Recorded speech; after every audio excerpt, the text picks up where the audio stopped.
Olá, meus amigos, olá, meus irmãos, que nós possamos ser abençoados por Deus em mais esse bate-papo que nós teremos.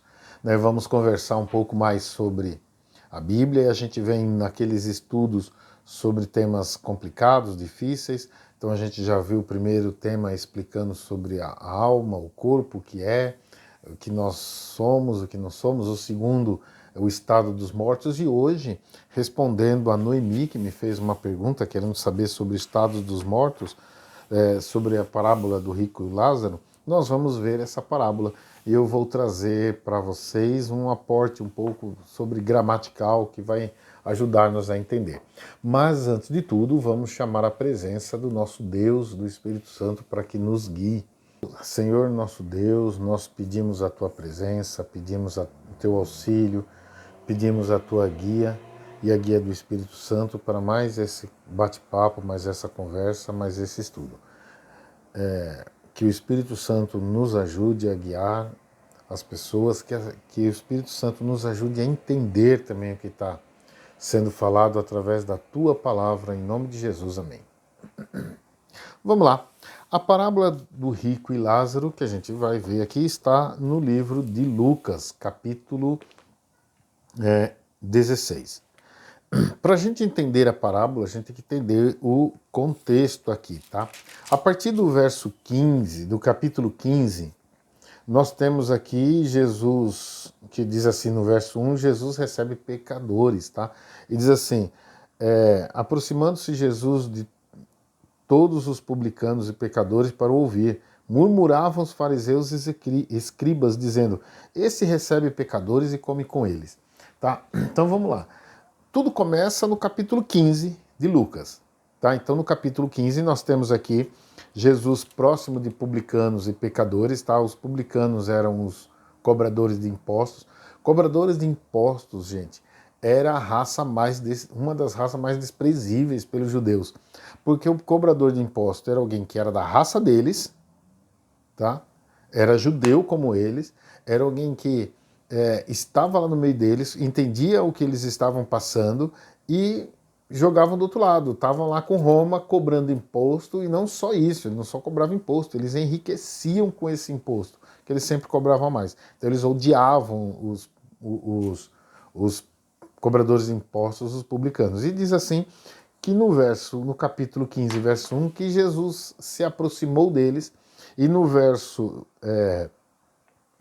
no verso 2, os fariseus dizem assim, olha, eles comem com esse povo, onde diz, né, fariseus e publicanos, ele come com esse povo, onde já se viu.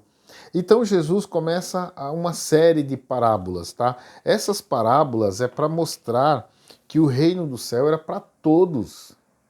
Jesus não veio só, e outras vezes ele fala para eles, né? Eu não vim salvar, não vim para os salvos, eu vim para os pecadores. É um hospital, que a gente fala que igreja é um hospital. Realmente, a igreja é um hospital. Quem está no hospital? Quem precisa, quem está doente. Todos nós somos doentes. E Cristo veio para todos nós, para nos curar. Então ele vem falando das parábolas, a parábola da ovelha perdida, né? Depois ele vem falar da parábola da dracma perdida, ele fala da parábola do filho pródigo, tá? Sempre mostrando que o reino dos céus, essa expressão, o reino dos céus ou o reino de Deus, aparece mais de 100 vezes, tá? Então, na Bíblia, tá? Nas mensagens de Jesus. Então Jesus vem, olha, que Jesus estava demonstrando para eles o quê? Deus não veio só buscar aqueles, Deus veio buscar a todos. Por isso que a Bíblia fala, né? Deus amou o mundo de tal maneira que deu seu Filho para que todo aquele que nele crê não pereça, mas tenha vida eterna. Tá? João 3,16. E aí, ele vem falando com eles, depois da parábola do filho pródigo. Você vê que cada parábola representa um tipo de pessoas perdidas, algumas perdidas fora da igreja, algumas perdidas dentro da igreja, algumas que saíram da igreja, algumas que estão dentro da igreja estão perdidas, algumas que se afastam e voltam e outras que estão dentro e reclamam. Então ele faz essa comparação. No capítulo 16, ele vem falando da parábola do administrador infiel, tá? Então a gente tem aqui o administrador infiel, que ele faz a administração, mas com algo muito, com uma sutileza muito eficaz. Cristo não está defendendo aqui ser desonesto, tudo. Ele está dizendo assim, que às vezes as pessoas, o que ele quer dizer? Depois, com o tempo, a gente vai entrar nessas parábolas todas, tá? Mas elas não são foco, é só para a gente entender o contexto, tá? O que Cristo está dizendo aqui? O que ele quer dizer para a gente? Ele está dizendo assim, se até as pessoas desse mundo, até os ímpios, estão dizendo pessoas do mundo, mas vamos retirar aqui, dizendo assim, se até o ímpio está preocupado com seu futuro, tá, terreno, quanto mais eu e você não deveria estar preocupado com o futuro celestial. Porque o nosso lugar não é aqui, nós estamos de passagem, aqui é só, quando você vai lá em Hebreus 11, o escritor diz que todos aqueles morreram, mas sem alcançar a fé, porque eles esperavam algo melhor, uma pátria melhor. A nossa pátria não é aqui, não é o Brasil, não é esse mundo, não é sei lá de onde você está vendo isso aí, aqui não é o seu lugar. Nós estamos indo para uma pátria melhor. Tá? Então, Cristo está dizendo aqui para eles que às vezes o ímpio tem mais preocupação com o futuro, que é um futuro que logo vai se acabar, que logo termina, que é, como a Bíblia diz, que é como palha. Imagina nós que temos que o nosso futuro é na pátria celestial. Nós devemos estar preparando-nos para essa pátria, né? Quando a gente vai no 14, ele vem reprovando os fariseus, então ele vem citando algumas coisas do fariseu, aí ele fala das leis do profeta. No verso 18 também ele diz assim, quem repudiar sua mulher e casar com outra comete adultério, e aquele que casar com a mulher repudiada pelo marido também comete adultério. Tá? Ele vem reprovando as formas que eles têm, as formas que eles dirigiam, porque eles são assim, a justiça deles era eles mesmos. Então eles passavam para o povo, mas não vinha de Deus. Não era assim, eles eram muito egoístas, muito orgulhosos, muito cobiçosos, né? E esse aqui do divórcio era algo que eles, o mestre Hillel, pai de Gamaliel, cita Talmud Gitim. Eu estou com o Talmud aberto aqui para você saber, na Talmud de Gitim, na 90a, olha o que eles diziam assim que a separação é permitida para ambos, tanto mulher, mas olha o que eles diziam, tá? Diz assim, o homem, vê só, ele pode se divorciar dela, de quem? O marido pode se divorciar da mulher, como?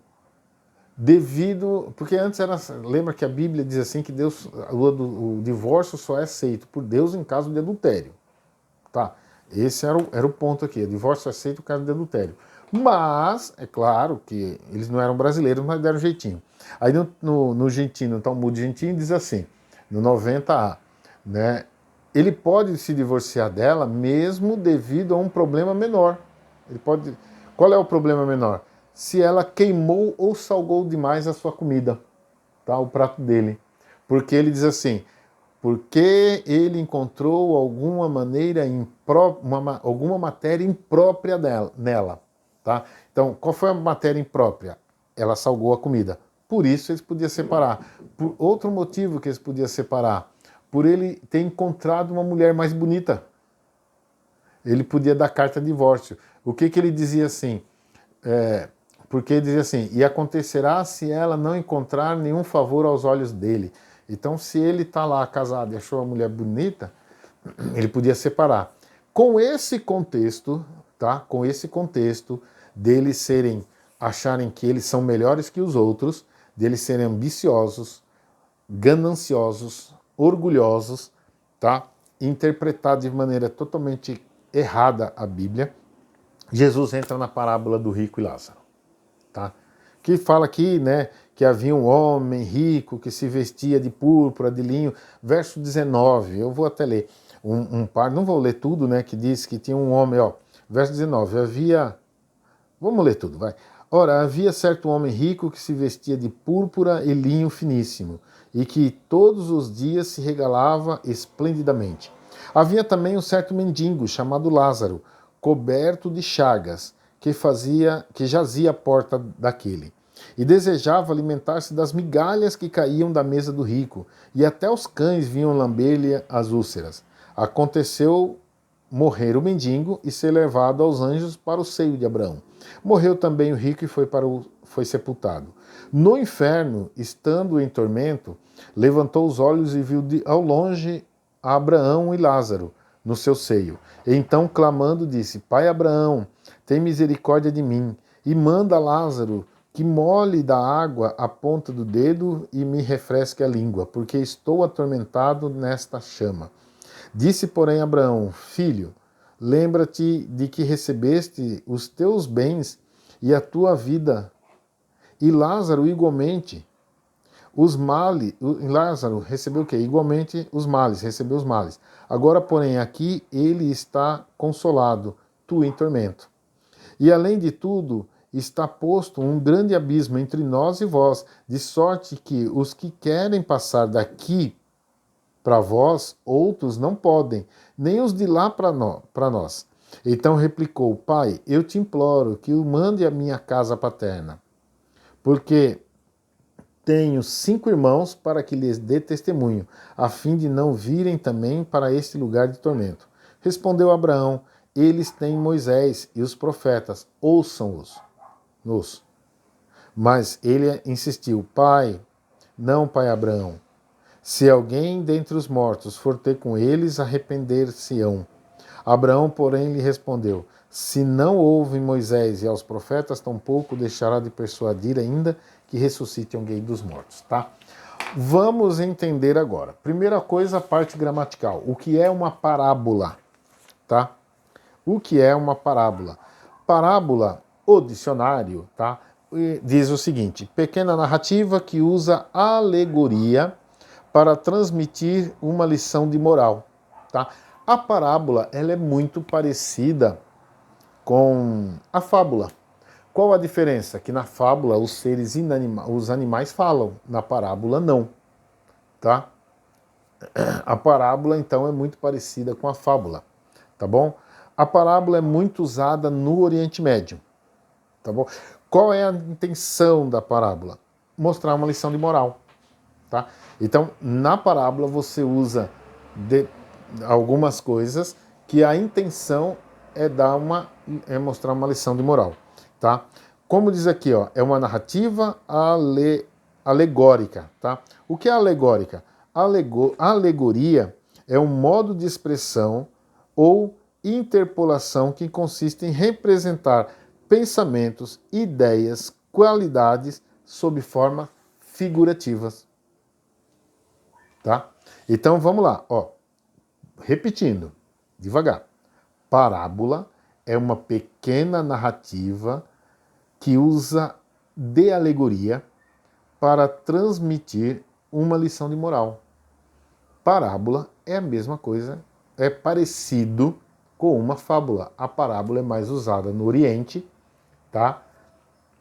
E a fábula a gente conhece muito da fábula, usada muito na Europa, os irmãos Grimm, outros lá, aqui no Brasil, quem usou muito a fábula foi Monteiro Lobato, tá? Que usaram muito isso, tá bom? Qual a intenção da parábola? Trazer uma lição de moral. Então, narrativa de alegoria. O que é alegoria? Modo de expressão ou interpolação que consiste em representar pensamentos, ideias, qualidades de formas figurativas, tá? Então a parábola normalmente é forma figurativa. Ah, pode acontecer de citar uma parábola com um texto que realmente existe? Pode, tá? Pode. Dizem que a parábola me escapou a mente do samaritano, era real, mas normalmente é figurativo, tá? Mas vamos entender mais, vamos analisar a parábola que vai ajudar melhor ainda a entender esse contexto. Primeira coisa, há uma dificuldade de interpretar literalmente essa parábola, porque voltando aqui, algumas pessoas dizem que essa parábola é uma confirmação de que quando as pessoas morrem, o bom vai para o céu e o ruim vai para o inferno. Tá? Lembra disso. Muita gente usa essa parábola para defender a imortalidade da alma. Básico. Mas há um problema. É a dificuldade de interpretar literalmente essa parábola. Para ser isso aí, ela tem que ser literal. Se Jesus estivesse falando de uma história literal, a parábola tem que ser literal, tá? Mas qual é a dificuldade de interpretar? Vamos imaginar o seguinte, aqui vem falando o seguinte, que era o rico, que era Lázaro, e é interessante notar que o rico é religioso, tá? E ele é uma pessoa assim que, além de religioso, ele é uma pessoa até que, vamos dizer, que ajuda os outros, porque ele deixa Lázaro ficar à porta da sua casa, ele deixa Lázaro pegar das migalhas, tá? Outra coisa, religioso porque ele cita Abraão. Ele fala, ó, pai Abraão, ele cita Abraão, chama Abraão de pai, então ele é religioso. Mas vamos lá entender o seguinte, onde ele está? Diz que ele está no seio de Abraão. Outra coisa, ele não está no céu, ele está no seio de Abraão, ele não foi para o céu, tá? A concepção hebraica diz assim que o seio de Abraão seria um lugar, o rico não, peraí, Lázaro está no seio de Abraão, Lázaro está no seio de Abraão. Seio de Abraão é um lugar como se fosse um lugar intermediário, a pessoa não vai para o céu, fica ali, sabe, sobe, fica ali com Abraão, intermediário, tá? Não é o purgatório que se fala da Igreja Católica, seria um lugar assim que a pessoa, é uma sala de espera, tá? Então a primeira coisa, ele não foi para o céu, ele não está com Deus, ele está no seio de Abraão, tá? Outra coisa, o Lázaro, né? Outra coisa, o rico está no inferno. Então olha aqui, aqui a parábola diz que há um abismo entre eles, mas é interessante que quem está lá não pode descer, mas eles podem se conversar. O rico está lá embaixo, no inferno, queimando, na tormenta, e ele olha para cima e ele vê Lázaro. É algo incoerente, gente. Quer dizer, se a pessoa está no... Vamos trazer para a nossa linguagem aqui. Então a pessoa está no inferno, olha para cima e vê o pessoal lá no céu, né, numa boa, tocando harpa, andando com anjo, conversando com Deus. E aí a pessoa que está aqui em cima olha para baixo, olha para o inferno e vê a pessoa lá na tormenta. É algo, sabe, incoerente. Incoerente, não dá para entender. E eles se conversam, quer dizer, é um abismo enorme entre um e o outro, e eles conversam, trocam ideias. Não dá para entender essa parábola dessa forma, tá? Então, não pode ser entendida literalmente, não dá para ter uma interpretação literal. Sendo isso, já terminou aqui já mata muito dos assuntos, tá? Outra coisa, parábola é literal ou é figurativa? Uma coisa que a gente entende, isso entende redação, tá? Literatura também. Não dá para escrever uma coisa literal e como é que fala? Figurativa ao mesmo tempo. Ou é literal ou é figurativa, tá? Tá bom? Não dá para ser os dois ao mesmo tempo. Você tem, por exemplo, no período romântico, você tem o romântico histórico, o romantismo histórico.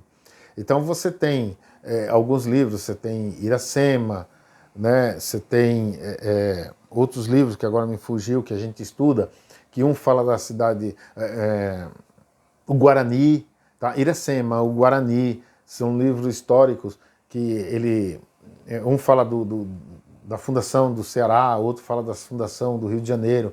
Você tem fatos ali, pode ter personagem, mas é ficção, não são reais. Ele pode até usar alguns personagens que já existiram, mas aquela história é ficção. Você não pode levar isso aí e falar, então, peraí, eu vou usar Iracema, então realmente é assim que começou o estado do Ceará. Vou usar o Guarani, que ali é assim que começou o estado, formação da cidade do Rio de Janeiro, ou do estado do Rio de Janeiro. Não dá, gente. Não é. Ou é literal, tá? Ou ela é figurativa. Não dá para ser os dois. Não dá. Tá? Vou dar um exemplo. Por exemplo, o livro de Apocalipse. ele é muito literal, ele é um livro literal, ele está acontecendo, falando de coisas que vão acontecer, mas usa muita literalidade. Besta que surgiu do mar, besta que surgiu da terra, tá? Isso aí é literal. A gente tem que entender, porque aqui tá mostrando alguma coisa. Aí, por exemplo, 144 mil, tem muita gente que fala, não, 144 mil é literal. Não dá para ser literal, porque é um livro figurativo. Você tem que entender o Apocalipse como um livro figurativo. A gente vai chegar no Apocalipse, calma, a gente vai chegar a ajudar os pontos do Apocalipse, tá? Então não dá para você levar em literal. E esse é um problema, que muita gente pega alguns textos da Bíblia, algumas partes, algumas coisas, e quer levar para o literal. Mas você tem que entender o que é literal, o que é poético, o que é figurativo, tá? Então aqui, essa parábola é literal, é figurativa, tá? Não pode ser. A linguagem é usada figurativa, seio de Abraão, né? A linguagem, o Hades, que é o Seol para eles, né? É figurativa. E não dá para ser literal e figurativo ao mesmo tempo. Outro ponto, você não pode usar uma doutrina, uma parábola como base para uma doutrina. Não dá, é inaceitável. Então, ó, dar a essa alegoria, porque ela é uma alegoria, a parábola é uma alegoria, ó, dar a essa alegoria sentido literal em vez de alegórico, colocaria o céu e o inferno numa distância de diálogo. Não dá. Então você não pode colocar, defender toda a sua ideia nessa base. Até porque Lázaro vai receber, vamos dizer, Lázaro, então, que foi para o seio de Abraão, já recebeu a recompensa? Né? O rico recebeu sua recompensa? Olha o que diz em Mateus 25, 31. Ó, Mateus 25, 31, que diz assim, ó, quando vier o Filho do Homem, na sua majestade, Mateus 25, 31. Quando vier o Filho do Homem, na sua majestade. Jesus já veio na sua majestade? Não. Jesus não veio na sua majestade. Ele veio como criança, como infante. E todos os anjos com ele veio com todos os anjos? Não. Então se assentará no trono da sua glória, e todas as nações serão reunidas em sua presença. Verso 32. E ele separará um dos outros, como o pastor separa o cabrito das ovelhas. E porá as ovelhas à sua direita, mas o cabrito às suas esquerdas. Então dirá o rei aos que estiverem à sua direita: vinde. Aqui não tem nada a ver de política, hein? Direita e esquerda. Esquece isso aí. Eu vi algumas coisas aí, mas não tem nada a ver, tá? Ele dirá ao que vem à sua direita: vinde bendito de meu Pai, entrai em posse do reino que vos está preparado desde a fundação do mundo. Quando é que as pessoas, que as ovelhas aqui vão receber? Quando ele vier em glória e majestade. Ninguém vai receber antes. Quer ver outra coisa? Em Hebreus, capítulo 11, ele está falando do seio de Abraão, mas Hebreus diz assim, que eles estão esperando uma pátria ainda. Eles não tiveram essa pátria, eles estão esperando. Apocalipse 22, 12, tá? Ele diz assim: eis que venho sem demora, e comigo está o galardão que tenho para retribuir a cada um segundo a sua obra. Jesus vai retribuir quando ele voltar em poder e grande glória, tá?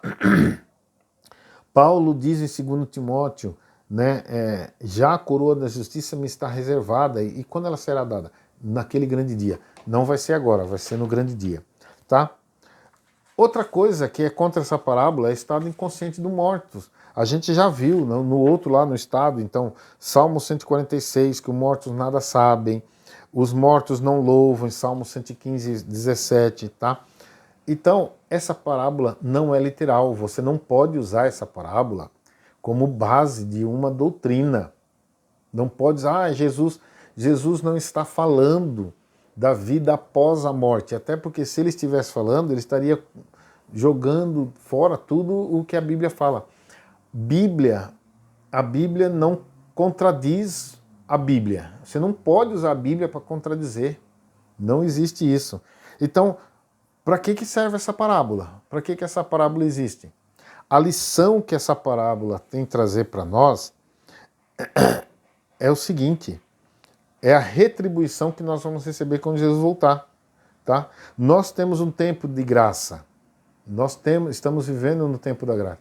Quando você vive, esse tempo que você está vivendo é o tempo de graça, tá? Então, nós temos um tempo determinado para todos, tá? Que é antes da nossa morte. Tá? Que é antes da nossa morte. Então, o que acontece? Todos nós temos um tempo determinado né, por Deus, para nós fazermos as coisas, para nós alcançarmos, para nós entregarmos nossa vida a Deus, para nós vivermos da maneira correta, para nós seguirmos o que Deus quer, mas a retribuição só virá depois da ressurreição. Tá? É isso que está dizendo, é isso que Cristo quis dizer para eles. Aqui ó, a gente pode entender que esse diálogo é alegórico. Tá? Ele é imaginário. Jesus usou uma história que existiam várias histórias, várias parábolas, várias histórias assim naquela época. Tá? É que nem eu chegar para vocês e querer contar uma história. Eu vou dizer, por exemplo, ó, eu vi com os alunos o livro Macunaíma. Não dá para pegar Macunaíma. Ah, mas Macunaíma está falando de alguém que nasceu na tribo, no índio e... Gente, Macunaíma é totalmente doido esse livro, é aleatório, é alegórico, eu não posso pegar os personagens que aparecem lá e dizer, ó, são reais. Aí digamos que eu comece a contar uma história e use Macunaíma como exemplo. Não é real. Se eu contar algo do folclore brasileiro, a cuca, a mula sem cabeça, o Saci Pererê, e começar a contar a história aqui, aí daqui a alguns anos ninguém lembra mais dessa história e fala, nossa, olha, existiu realmente, olha, tá contando que quando foi para a floresta existiu a cuca, existiu não sei o quê, tá? Gente, é aleatório isso aí. Jesus pegou uma história que eles estavam já conhecidos, que fazia parte daquela época, e usou aleatoriamente. Então, isso aqui é uma história aleatória, tá? A ocasião é fictícia, não existe. Tá bom? Qual é a lição que Deus quer passar, que Jesus quis passar? É contra o egoísmo, é contra a corrupção, é contra ser avarento. É isso que ele vem passando. Então, até porque ele fala aqui, ó, vocês têm Moisés e os profetas. O que é Moisés e os profetas? Você tem isso aqui. Você tem isso aqui. Eu e você temos isso aqui para reger a nossa vida. É isso que rege a vida. É isso que a gente tem que fazer. É essa mensagem que ele quer passar, tá? Não é uma mensagem sobre vida pós-morte. Não dá para ser, nem forçando. Até porque se entender parte gramatical, eu vi que isso aqui é aleatório, né? Não é.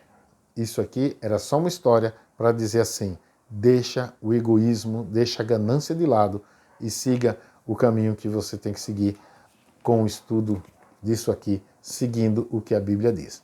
Tá certo? Um abraço para vocês. No próximo vídeo eu vou responder algumas questões, tá? É que essa levava mais tempo, mas outras questões que falam sobre isso, para a gente ir para o outro assunto questionável, outro assunto mais complicado um pouco. Um abraço, que fique com Deus e muito obrigado, Noemi, por ter feito essa pergunta, tá bom? Mas antes de mais nada, dê seu link, tá? Se inscreva no canal, compartilhe e comente. Um abraço a todos, fiquem com Deus.